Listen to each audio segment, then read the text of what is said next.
Are Nope. we live? So 2 questions. Are we live and can you see my screen? Yes, I see a thumbs up. And some people are already participating in the chat. That's what we're going to need a lot. So, some people are always late. Maybe the break was not time enough. So just a little bit of music for you before we actually start the session. If you know it, just type in the chat.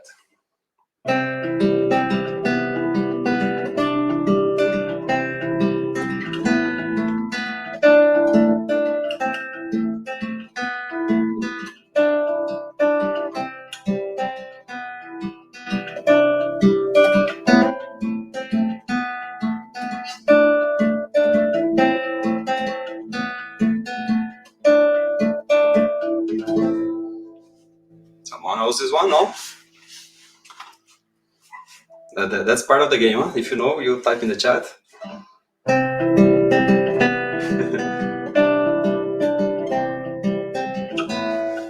Okay, Dust in the Wind, right? Maybe I need to... Hey! I used to know this melody. Dust in the Wind by Kansas. Points. Ching, ching, ching. I think that was Stacy.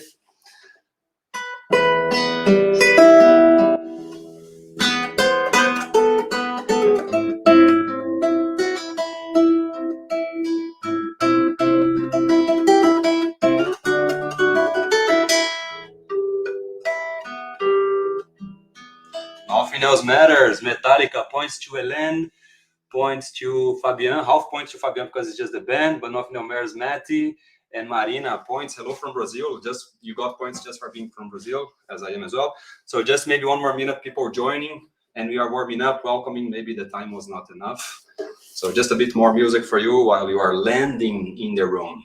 And if you know, type in the chat.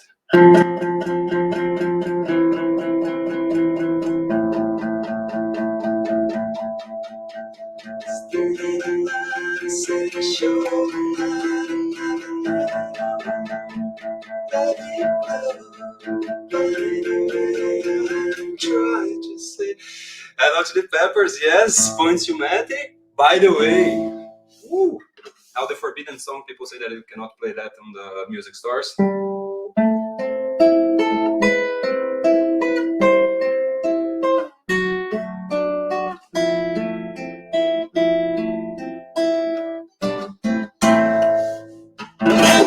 Started to heaven, awesome, beautiful. People are points. Ching, ching, ching, points to Maddie, to Oliver, and to Hélène. Points to everyone. Now I just hang my guitar here. Thanks everyone for joining. The more participation we have in the chat, the better. So that's a bit of a warm-up. And because I love music. So that's the way I put my passion together with my other passion. That is Agile, lean startup. How can we collaborate in better ways? How can you have more efficient and effective teams, leadership, quality of product, and sharing with the community like I am right now? So why not putting the 2 passions at the same time while people are still landing in the room? So thanks a lot for that. Woo! Let's move forward. By the way, yeah, the ukulele is there, but maybe at some point we might play that as well. But I need to find the sweet spot between playing too long the guitar and actually starting the session, right? So if you don't know what is the sweet spot, that's an expression used to find the sweet spot. How can you know what is the sweet spot? I'm going to give an example. I think it's better instead of me going to the dictionary and letting you know about that. I do a lot of car trips, and with my partner, we just go maybe to Lisbon and go to Poland. And let's say that I like a little bit more rock and roll, a bit classical. I like U2. I like more Muse. I like a little bit more Rolling Stones, and I go crazy a little bit in a Red Hot Chili Peppers that can be like punk and funk, but also rock. So I go a little bit around there. I like Pink Floyd. I like a little bit Led Zeppelin. She goes a little bit more to the pop songs. So she likes Beyonce, Justin Timberlake, Justin Bieber, which I like as well. But we have to find the sweet spot. Because if one trip is taking 10 hours, and then we are just listening to rock during 10 hours, maybe she's going to kill me after 2 hours. I don't know. And the same might happen on the other way around. So we have to find a sweet spot. Maybe we play a little bit 1 hour of one song, one type. Maybe we play 2 hours of the other one and keep changing. And try to find a sweet spot so people are happy. The both of us, we are happy to go in these trips. But we know that it's just not just rock and roll and pop music, right? We know that there are many other acts, many other types of songs. You have samba, you have progressive, and you have classical, and you have hip hop, R&B. There are many other styles of songs. But for the purpose of this conversation today, I'm gonna put major 2 points where we normally have to find a sweet spot, because even though we have many options and there are many access, normally we often find ourselves facing those 2 big options, and we have to find a sweet spot because they are not opposed to each other, right? We can go there a little bit more, we can go to the other side a bit more, but what is the sweet spot? And we're going to talk about the agile values. But before talking about the agile values, let's take one step back. Why not waterfall? Why not the most traditional approach that is going on also for some time? By the way, if you don't know what is waterfall, it's the most defined approach. It's the one that is more like we gather the requirements and then we design the solution, we develop the solution, and we test. That can take a few months to a few years sometimes, and I experienced that. So that is a very defined approach, if you know what is waterfall. If you don't, that is a gross summary, what is it? But why not go in waterfall? Why are you thinking even agile to work with your teams, right? So I have 3 assumptions for you that you should answer yes, in case you feel like, yeah, okay, that's a yes for those 3 assumptions. Maybe we should go waterfall. Let me see if people are there. The guy who made the love graphic was okay. There are some comments there, but people are following. Whenever you miss my slides, something is not moving. Maybe my mic is not working. I got stuck on one weird position. Please let me know as fast as possible. Don't wait for the end of the talk to say like, Artur, we were in the same slide to the end. That's important. Early feedback. First assumption to go waterfall. The client knows exactly what he or she wants. It's a yes to that, go to the next one. We know exactly how to build it. Also yes, go to the next one. Nothing is going to change. If you answer yes for those 3 assumptions, you are in a very predictable environment. You don't need a very empirical approach. You don't need to inspect and adapt. You don't need this learning as we go that is more the agile approach. So it's fine. Maybe waterfall is going to work for you.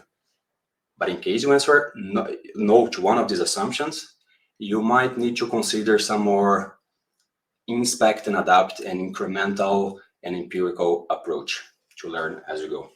Alrighty, so I took one step back before going to the agile values. Now we're going to move forward, but before, I have an invitation for you. So the invitation is to grab a paper and a pen or a pencil. That's all you need to do. Run around. It can be like, the view from your telephone, your mobile, your internet view, whatever that you have the back of the paper that is good enough. So I invite you to participate. If you don't want to participate at all, fine. But if you want to feel the value of it, if there is or not value on it, then I strongly recommend you to participate. Paper and a pen. Waiting music. Now, if you are still running, if you don't have a paper or a pen, anything, maybe you can do also on your laptop. You can use maybe an Excel for that. I leave it up for you. I'm going to explain, and then you see how you're going to do that. Because all you need to do is to create 8 axes like this one. Horizontal axis, and it's going to look something like this at the end. So if you have a paper and you make 8 axes like this, if you are lazy, not feeling like putting the arrow, it's okay. If you want to just do the line, I leave it up for you. So if you did it already, say your favorite fruit in the chat. If you already have it, you got the paper, you got the axis, type your favorite fruit in the chat so I know you are ready. Okay, some people already getting ready. Banana, cherry, pineapple. That's time for the others to create it in the paper. We have now 20 people in the call, so I'm going to give you a bit more time.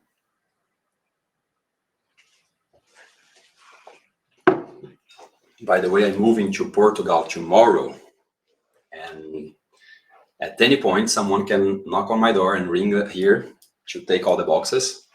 So I hope it's not during this session, but just for you to know already. So we have strawberry, kaki, apple. Kaki is very special. I don't know, it's not every country that knows what is kaki. Apple, mango, pineapple, cherry. All right, more than half, I would say, ready to go. So should look something like this, just for you to know.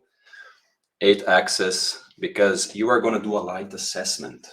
I'm going to invite you to interact with this conversation and make it a light assessment on how is it going on your team or your department, whatever you decide to choose and to assess. Alrighty, let's go. Let's move forward. So now we're talking about the Agile values. Maybe you are practicing Agile for years. Maybe you know exactly what it means. You've been doing it for years. You are teaching people, you're facilitating sessions and giving trainings. But I would like to go from there. We're going to talk first 8 axes about the values, and then we go the 4 other axes about other aspects, right? But for now, as I see many misconceptions about Agile, the Agile values, I would like to start from them, because I feel in this last 8-9 years, I see a lot of people saying like, but there's no documentation in Agile. But there we don't need contract or things like this. So I would like to align on those values first with you. First value, individuals and interactions over process and tools. In one extreme, you have individuals and interactions. But if you are really on that extreme, you have people interacting a lot face to face and everyone is meeting everyone. But what are the tools and the processes? Where's the backlog? How can we visualize our impediments?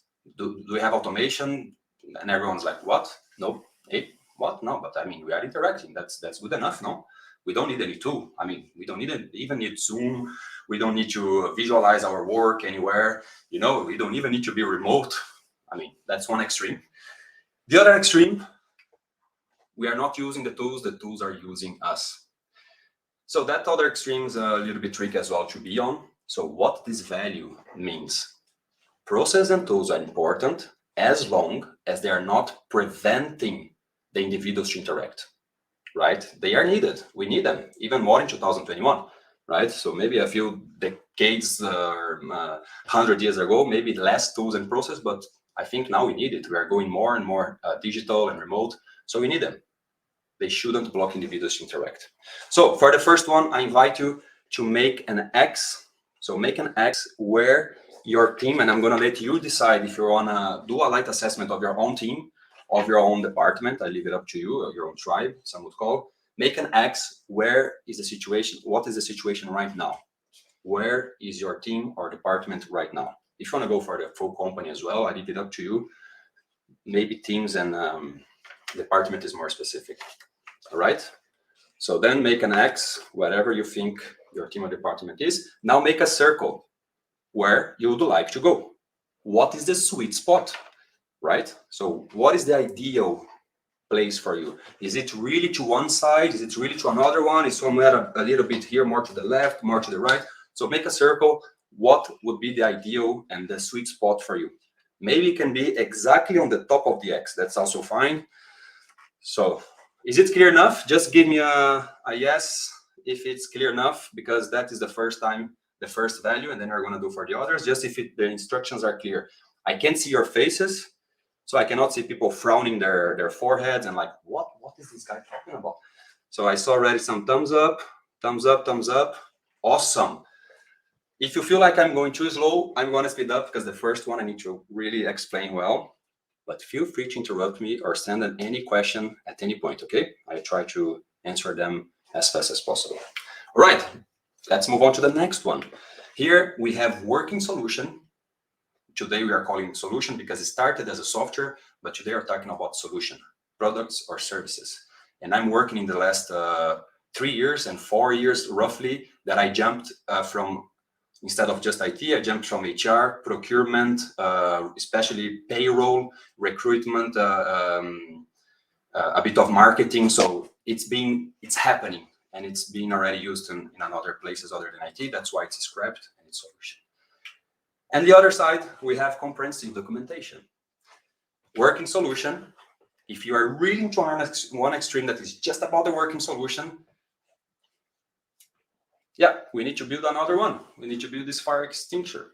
Where's the documentation? I have no idea what you're talking about, man. Document? We don't do it. This is Agile. We don't use documentation. And the other one is a comprehensive documentation.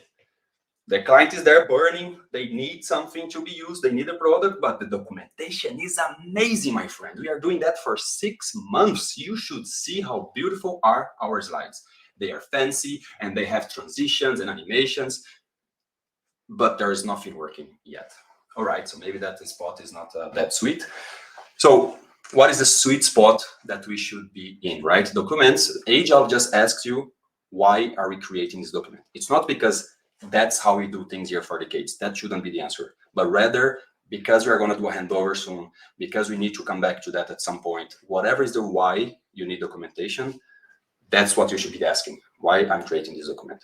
Once again, make an X where you think your team or department is right now in the current situation, and make a circle where you think would be the ideal or the sweet spot that you'd like to be between working solution and comprehensive documentation, making sure that they are not opposites. They go together, and that's the whole point of this conversation, by the way. Yeah? They are never opposite. Right, let's move forward. You break me if I'm going too fast or it's not clear for you. The third value of Agile, we have customer collaboration. And the other side, we have contract negotiation. Maybe the customer collaboration, we are going very nice with the client, hand in hand, we are iterating and we are being incremental, we're inspecting and adapting, we're going together. What do you think about that, client? Oh, I think that's pretty cool. But there is no contract at all. Let's see afterwards. You pay me afterwards. Let's see. I mean, who cares, right? Okay, that's one extreme that is like fully collaborating, but no documentation at all. And the other one is like contract negotiation.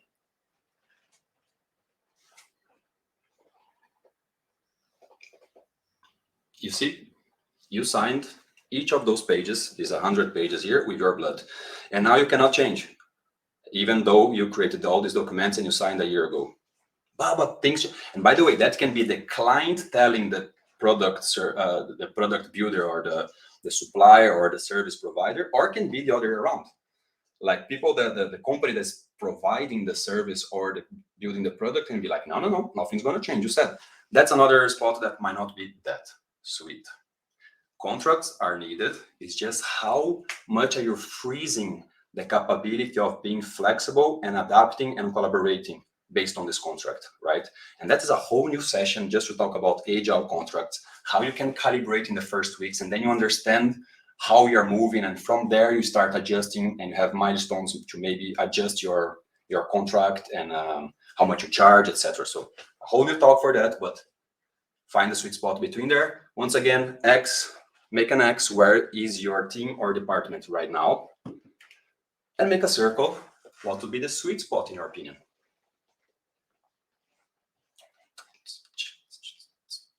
And we are moving to the last value, 3, 2, 1, boom. All right, the fourth value in Agile, responding to change over following a plan. So responding to change, there is this this big, you can call it even cliche. Sometimes it's like the pessimist complains that the wind has changed, complains about the wind. The optimist thinks that just wait, that it's going to change at some point. And the realistic just adjust the sail and the veils so they can find a different route, right? It's a bit cliche, but it definitely makes sense. Plans are important. I've seen already pitfalls and myths about Agile saying like, Agile has no documentation, Agile has no plans. I think it has even more plan than in waterfall. The fact is, instead of planning for 3 months, 1 month, 6 months, or a lot of time in the beginning, the plan is scattered throughout the development, throughout the cycles, throughout the life cycle of this product, because then you can really have this adaptability and this capability of inspecting and adapting and adjusting, because things will change. Client will change his or her mind, legally, GDPR, pandemic, so things will change and we should be able to adjust to that, right? Plan your work, but work your plan. Once again, make an X where you think is your team or department right now, and make a circle, what would be the sweet spot in your opinion? By the way, all the values in Agile, there is value on the items. On the left, I'm just seeing if I'm doing correctly, on the left, like following a plan, but we value more the ones on the right? So that is the thing, they are not opposite. It's just that if we need to focus a little bit more in one that really brings the value, might be the ones on the left. Alrighty, ready to go? Are you ready to move on? I'm using Agile in training management, for instance. Oof. All right, ready to move on? Yay! All right, let's do that. So, just a quick exercise. I invite you to cross your arms. That's very quick. It's a quick exercise. Could you please cross your arms? I can't see you. I feel very lonely. I feel like talking alone to the laptop. So I imagine you crossing your arms right now. It's an invitation. If you don't want to do it, it's fine, but it would be amazing if everyone does. So cross your arms, and now cross your arms the other way around, the opposite way. How was it? Type in the chat. Let me know how was it. How was the second time, the opposite way to cross your arms? Not easy. Feels strange.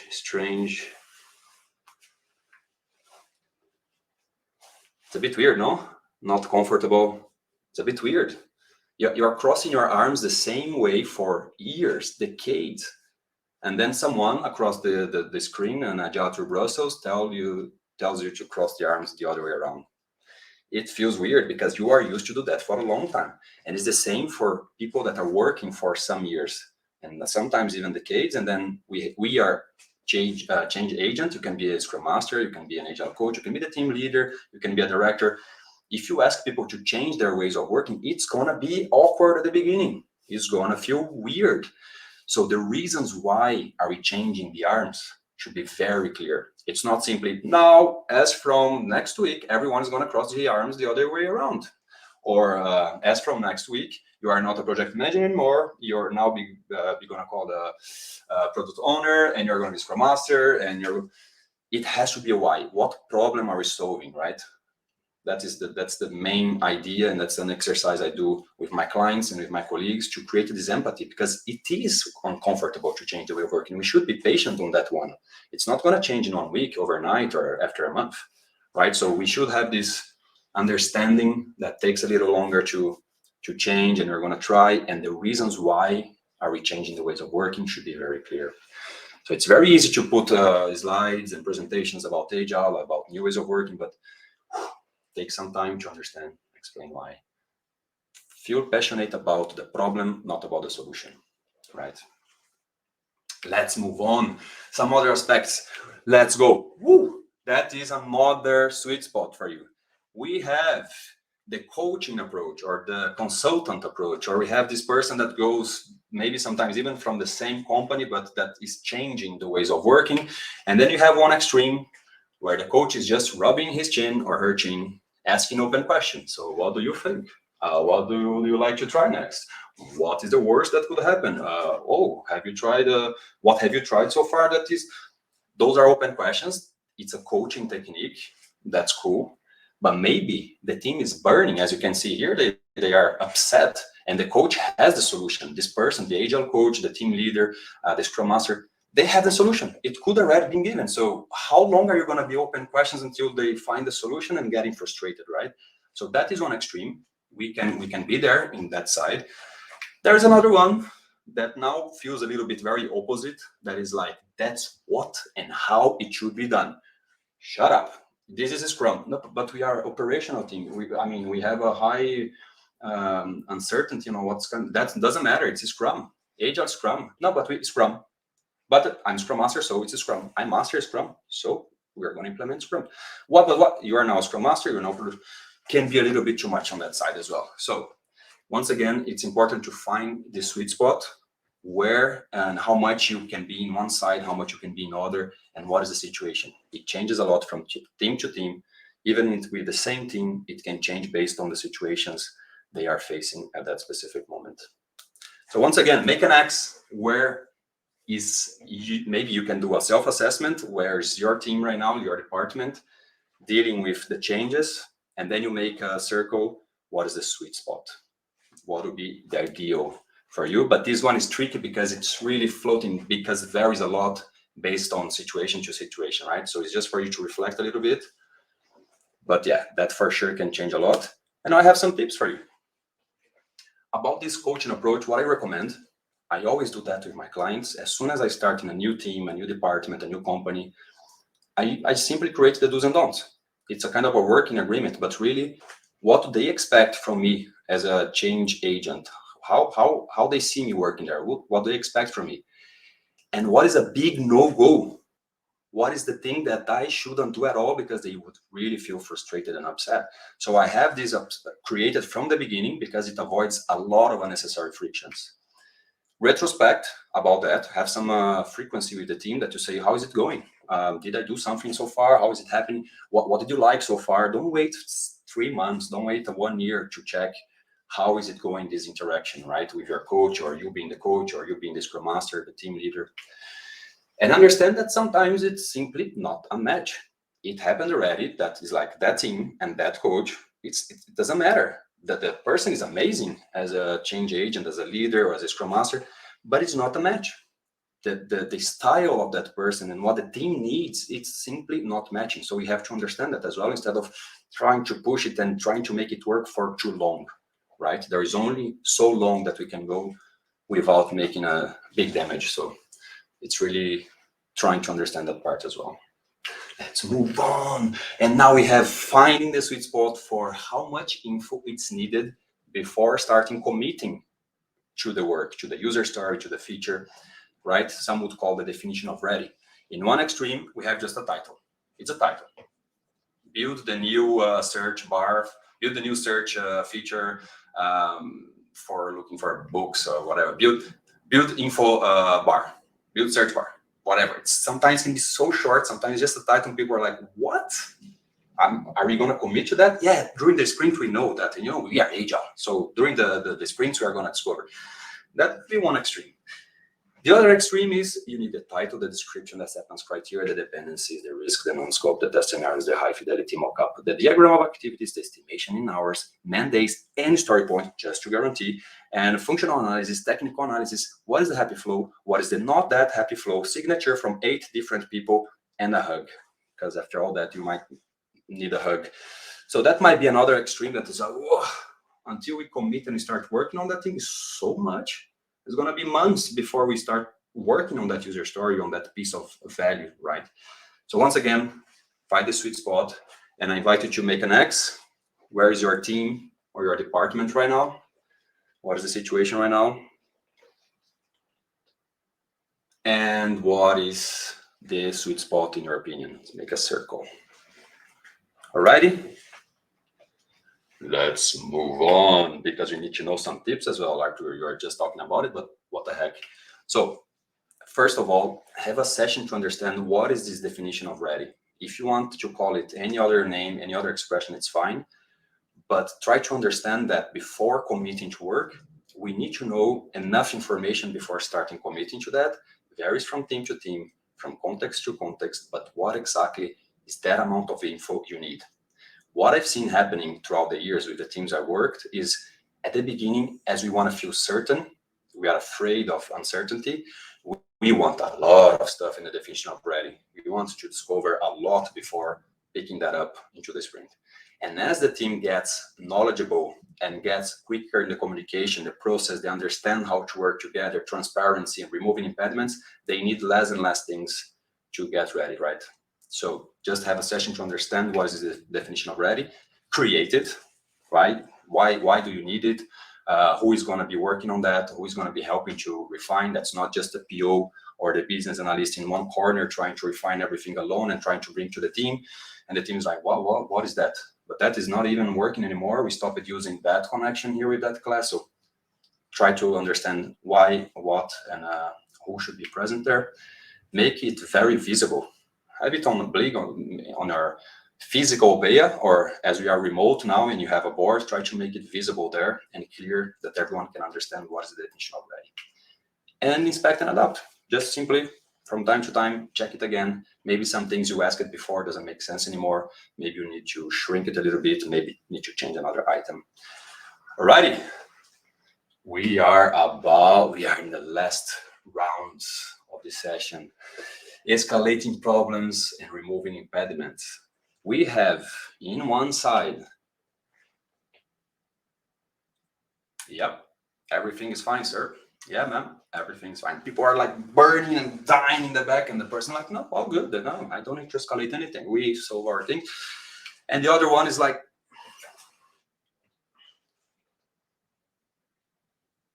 but you have no idea how big was this spider. I mean, woof. And then you call the police, the firemen, and the ambulance. So there is those two spots, the two extremes that we are escalating too many things. Everything is a problem, a huge blocker, and everything also happening, and we don't say anything. But what is important to understand is that problem is different than impediment. Problem, the team can fix themselves. The team can fix it, right? And impediment is really preventing the team to move forward. So they need the help from external people, maybe sometimes above, sometimes from another team. They need this help from outside the team. So it's very important to understand that. So once again, before we move on, I almost forgot, make an X. How is the escalation of impediments in your team? Where is it happening right now? And a circle to know and what would be the sweet spot in your opinion, okay? You stop me if I'm going too fast or tell me if I'm going too slow, because I'm moving forward and we are about, I'm going to have the tips for this one, and then we have the last axis for you to feel. So when you come to escalating problems and impediments, you have to have this clear definition of what is problem and what is impediment, what I just said, right? You need to know what exactly is preventing the team, what are the examples that happen and the possible ones that will really block the team to move forward, and what is just a problem that they can fix themselves. So have this clear and shared understanding with the team. Make it visual. Once you know that, what are the impediments? Prioritize them. You also need priority to tackle impediments. We cannot try to remove everything at the same time. We lose focus, and it's going to be either a mess or it's going to take too long to fix all those impediments at the same time.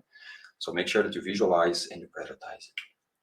Have a recurrent session to flag impediments. Say, hey, just happened yesterday. I don't know, test environment is completely off. We tried everything. It's broken. It's crazy. We cannot test anything.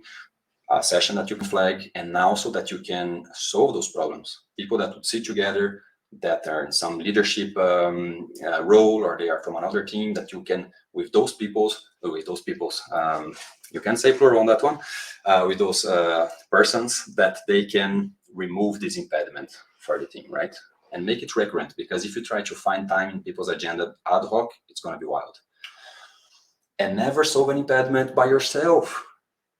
You shouldn't be the Scrum Master superhero. Oh, your chair is broken. Let me fix for you. Oh, the air conditioner. No, I'm going to change for you. No, but I'm going to change the agenda for you as well. What time do you want? Oh, wait.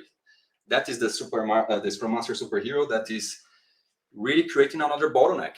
Because whenever that problem happens again, if they got blocked again, who they are going to look at? Dear Scrum Master, can you maybe please?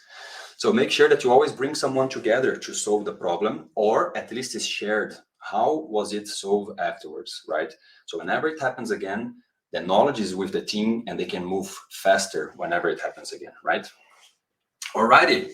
And the last one, let's talk about humor and informality. In one side, you start the meetings and people are like, nope, no small talk here, never. Let's start the meeting. So the agenda of today is what? Well, we have like 15 meetings today. Can we? Whoa, how are you doing as a human, right? Can you wait a second? That's one extreme. Maybe all the meetings that you just start about the business, let's go to the agenda, might be one extreme. And you have the other extreme, that is everything is party.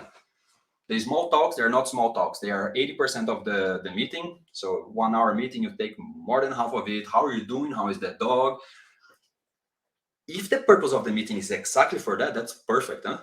But sometimes it can be too much. Sometimes it can be just about, and the work, maybe let's check later. Yeah, I mean, and then you have people doing juggling and stand-up comedy.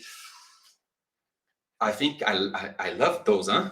To be clear, I did even juggling with my client. I play music. You think I play guitar just here in a conference? I play in sessions regardless of who it. It's someone from the Statistical Committee, someone, I don't care. I'm gonna welcome them with some music because I love it. People smile. You have a different mindset when you are entering that. You relax a little bit more, and I have no problem with that. And I still didn't get anyone telling me. Even the toughest leader, the toughest director I've ever faced, never told me like, can you never play music again? Or like, I didn't like it. So that's somehow a sweet spot, right? To welcome people maybe, or after a break. Once again, it's all about the sweet spot. Maybe too much on the let's just focus on the agenda, or maybe too much, everything is just about whatever else than work. We might need to find a sweet spot. So once again, I invite you to make an X where you think your team or your department is right now, and make a circle. What is the sweet spot in your opinion? Where would you like to be on that one? Good. I remember the juggling. Sandra Kippens. Yay, Sandra. Good to see you. Yes, totally. I was learning how to juggle there. I love that. Super Mario. Yeah, totally. Oh my God, I got a goosebumps now. Awesome. So talking about humor and informality, we have some tips, right? Once again, all these tips are things that worked for me. You can take it, you can try some of them, but those are the tips that by experience I tried and they helped, right? So that is very basic one. Try to understand your colleagues first. Some people would like to be more in one of those two extremes. So try to understand them first. Start small. If you want to try something different, start small, right? First time I played guitar it was in a bank, big meeting, important meeting. The first time I played guitar and ukulele, I didn't play that for half an hour. I didn't bring my speaker box to shake the glasses and to do a guitar solo. I just played a little bit. It was just 1 minute. I made sure that I finished before anyone asked me to stop. So it was just 1 minute. I saw smiles, and that's it. Try to start small. If you want to start an icebreaker, checking, don't do something that demands a lot of people all of a sudden. Try progressively with this humor and formality, and just ask around. The same way you know your colleagues, you understand how they like it or not. You are trying small things. Ask how is it. Ask for feedback. Ask around. How is it going? Right? Regardless if you are a team leader, scrum master, an agile coach, you can be a tester, you can be the developer, you can be the analyst, you can be whoever is in the team, right? And the message is not just for change agents, right? So that is important for you to know and understand that humor actually helps to get work done. And there is a bunch of articles and studies about that one. I probably should have the links here, and probably for the next time I present this session, I will do so. But really telling that when you break this thinking that is too much like meeting, back-to-back meetings, business, let's go to the business, let's just talk it now. Once you have this break and you ask around, you being human by knowing other people, by connecting a little bit more, by just relaxing a little bit, having a little bit of music, an icebreaker, anything, it helps you to be in a different state of mind and get things done. That's why you should find a sweet spot, because if it's too much as well, it might be too much. So pretty much at this point, you have 8 axes and you did something like this. You did an X to say, where are you in your team, in your department right now? A circle, what would be the sweet spot in your opinion? Some of them are very close, some of them are very far, some of them are really spot on.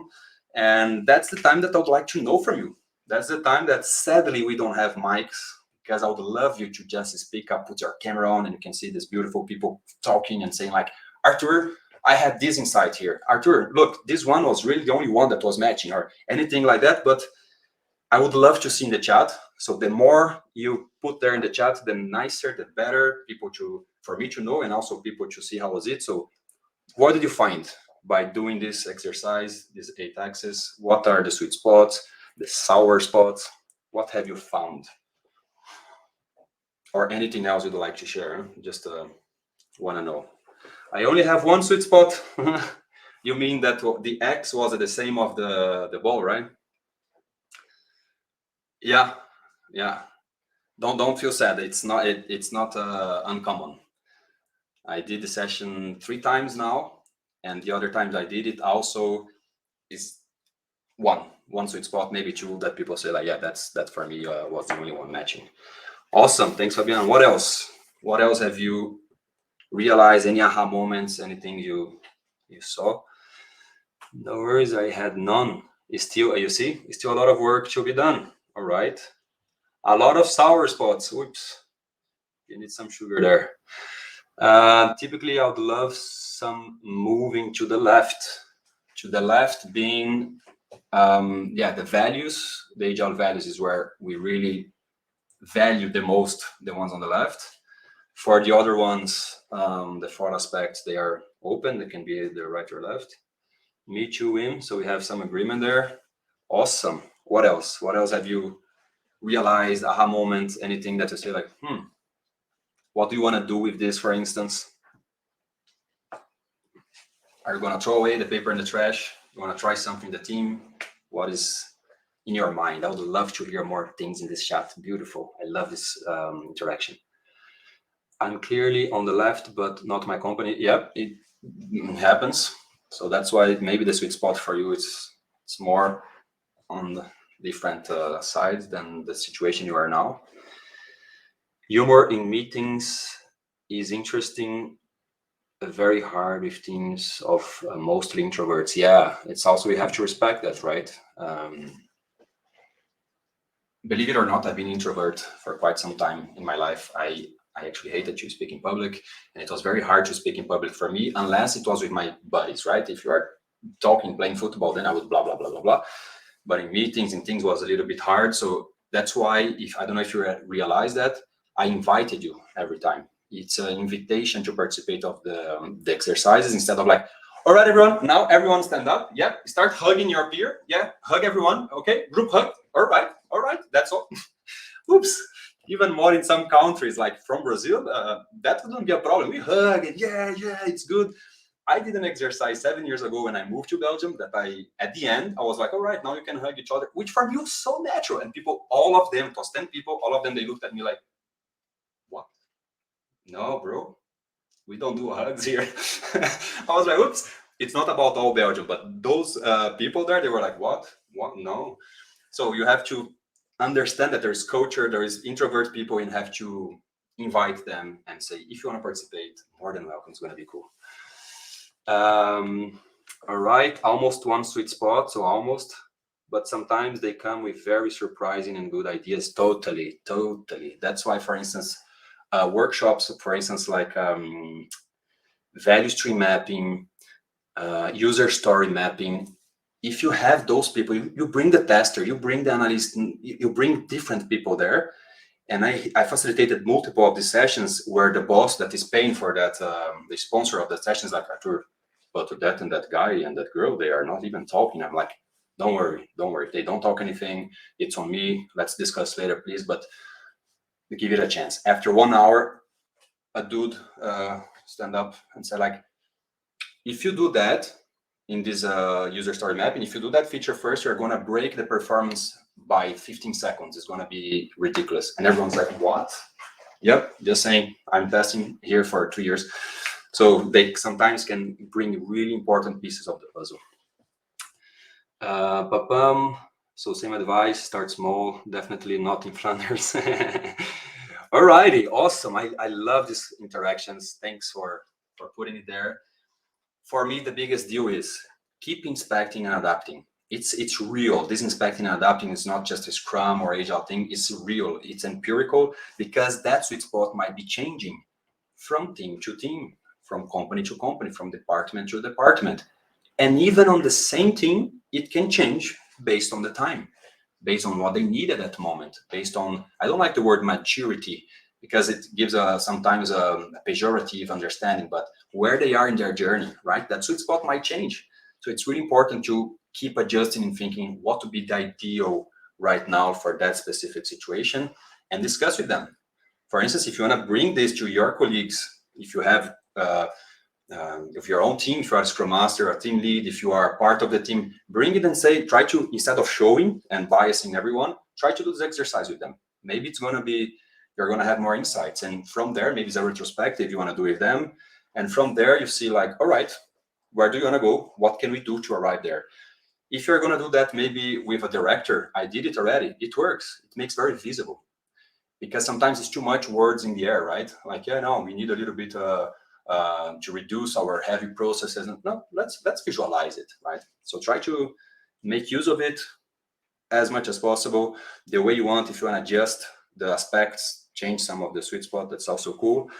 But that's pretty much it, because as I was saying, listening to just rock or just pop music for 10 hours might not be that sweet spot. That's why I invite you to find a sweet spot with your teams, in your departments, and your companies. So thank you very much for joining my session, and enjoy the rest of the conference. Thank you very much. By the way, we still have 1 minute. I'm all about questions. I love interactions. If there is one quick question that you want to shoot, please do so. And if you don't, if you are shy, if you're an introvert, for instance, let's connect via LinkedIn, Artur Margonari. I'm quite often there. I try to share some things there as well that I'm learning, that I tried, or yeah, let's connect. And if you want to ask anything, just go ahead and feel comfortable. Thank you very much. More music. Thank you very much, Arthur.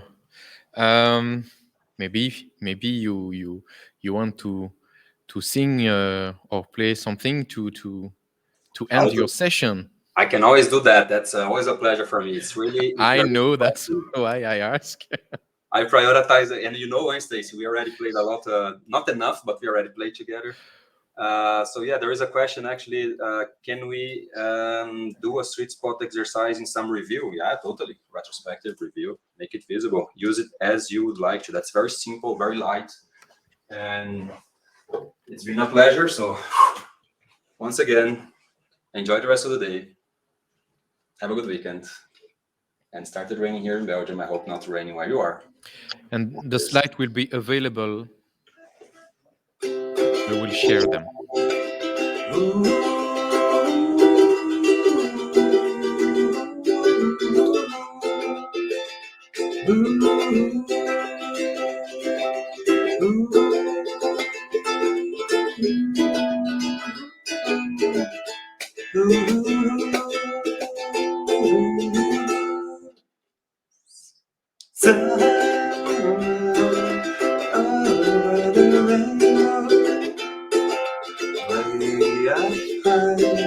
Enjoy, everyone.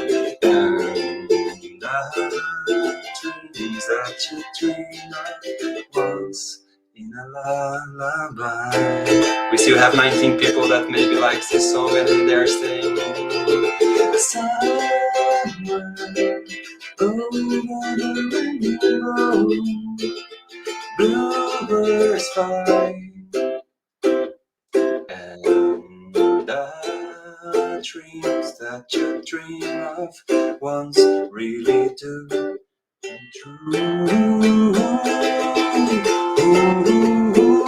Someday I wish upon the stars, wake up where the clouds are far behind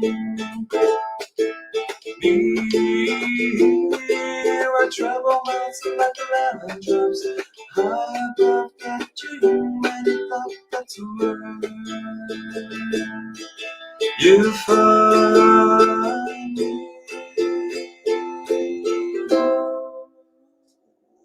A little bit more. Alrighty. Woo. Awesome. Thank you very much, Arthur. Let's keep in touch. Have a nice trip to Portugal. Thank you. Enjoy the weather and the country. See you soon. See you soon. Thanks for having me. Thanks for organizing again the Agile to Brussels. It's closer. It's very close to my heart, so it's nice to see it's still rolling. So thanks for that, man. See you next year. We will bring chains to keep you in the room. It will be a pleasure. Cheers. Cheers to all people in the room. Now we will have 7-minute breaks, and the next session with Moon Wai Chung and John Francis Frankis and Son will start just at 5 o'clock. See you soon, Arthur and We will waiting all the attendees in the next session.